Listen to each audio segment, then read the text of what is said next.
अस्सलामु अलैकुम वरहमतुल्लाहि वबरकातुहू।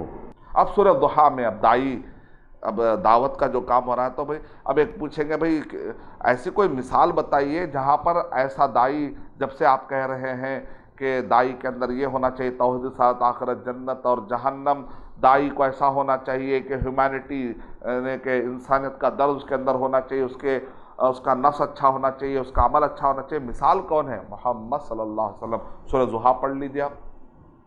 सूरह दुहा में मोहम्मद सल्लल्लाहु अलैहि वसल्लम की नबूवत से पहले वाले ज़िंदगी की झलक मिलती है, और उसके बाद जो सूरह शरा है, मोहम्मद सल्लल्लाहु अलैहि वसल्लम के नबूवत के बाद की ज़िंदगी की झलक मिलती है।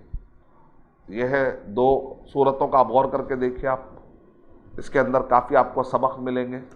हम अल्लाह ताला से दुआ करते हैं कि अल्लाह सुब्हानहू व तआला मुझे और आप सबको ये तौफीक इनायत फरमाए कि हम मुख्तसर तरीक़े से सूरों के बारे में कुछ ना कुछ मालूमात अपने जहन में रखें। आमीन व आखिर दावाना अल्हम्दुलिल्लाहि रब्बिल आलमीन। अस्सलामु अलैकुम व रहमतुल्लाहि व बरकातुहू। और मज़ीद वीडियोज़ को देखने के लिए आप हमारे YouTube चैनल को सब्सक्राइब करें। फ़जज़ाकुमुल्लाहु खैरन।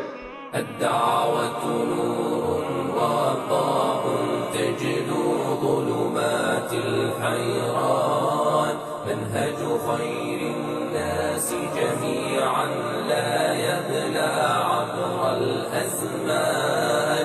الدعوة نور وضاء تجلو ظلمات الحيران. منهج خير الأزمان فالحكمة تكسو